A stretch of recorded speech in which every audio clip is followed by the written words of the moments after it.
আসলে বাটপারি কোথা থেকে হচ্ছে বা কিভাবে হচ্ছে আসলে আমরা একদম অবাক হয়ে যাচ্ছি। ইতিমধ্যে একটা নিউজ হয়তো আপনারা শুনতে পাচ্ছেন যে মুগ্ধ যে ছেলেটি বলেছিল যে পানি লাগবে পানি লাগবে, তার এই ভিডিওটি কিন্তু গোটা দুনিয়ায় কিন্তু আপনার ভাইরাল হয়ে যায়। কিন্তু এখন প্রশ্ন হচ্ছে, হঠাৎ করেই কিন্তু সোশ্যাল মিডিয়ায় ভাইরাল হচ্ছে যে সে মারা যায়নি।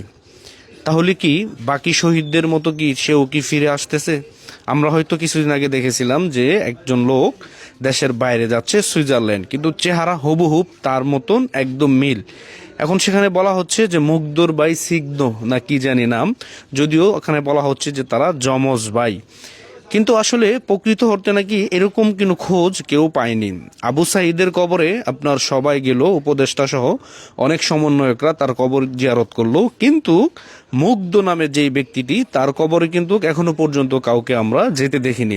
তার মানে এটা আসলে একটি আপনার প্রতারণা জাতির সাথে আমরা মনে করি, যদি এই বিষয়টি সত্যি হয়ে থাকে, যদিও এখনো এটি আমরা ক্লিয়ার হতে পারছি না। যদি ক্লিয়ার আমরা ওই সময় হতে পারবো, তার যেই মৃত্যু সেটি কনফার্ম করতে হবে যে আসলে সে মারা গেছে বা তার কবর কোথায় রয়েছে, আসলে কি জাতির সাথে কোনো প্রতারণা করা হয়েছে কিনা, এবং কি এই জুলাই আগস্টের যেই হত্যাকাণ্ড যারা কিলিং মিশন চালিয়েছিল শেখ হাসিনাকে ক্ষমতা থেকে উৎখাত করার জন্য, ইতিমধ্যে সমন্বয়করা যা বলতেছে যে শুধু একমাত্র তারাই ছিল সেই পরিকল্পনা মাফিক একটি বিষয়, যে সরকার পতনই ছিল তাদের মূলত আপনার সকল একটি মাস্টার প্ল্যান।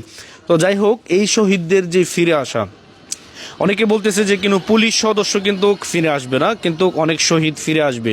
আসলে এই কথাটার যে জঞ্জাল সেটি এখনো কেন রয়ে গেল, এবং কি এই কথা আমরা কিভাবে বুঝবো যে আসলে সে শহীদ হয়েছে বা সে মারা গেছে, বা তার কবর এখনো পর্যন্ত কাউকে আমরা জিয়ারত করতে দেখিনি, বা কেউ তার কবরে গিয়ে ফুল দিয়ে শ্রদ্ধাও জানায়নি। ইতিমধ্যে আমরা জানি যে একজন লোক সুইজারল্যান্ড চলে গেছে, তার ছোট ভাই সিগ্ধ। কিন্তু আসলেই কি সিগ্ধই কি মুগ্ধ কিনা সেই বিষয়টা কিন্তু আমাদেরকে ভাবায়। এই জন্য বলবো, যারা অতি আবেগে অতি লাফালাফি করেছেন এই আন্দোলনকে কেন্দ্র করে, আপনার অবশ্যই সাবধান হয়ে যান। কারণ এটি যে অনেক বড় একটি মাস্টার প্ল্যান ছিল তাদের, প্রত্যেকটি জীবনের মূল্য তারা 30 লক্ষ টাকা করে বাজেট করে তারা যে এরকম একটি প্রোপাগান্ডা যে তারা চালিয়েছে, এটি আসলে বলার কোনো অবকাশ রাখে না।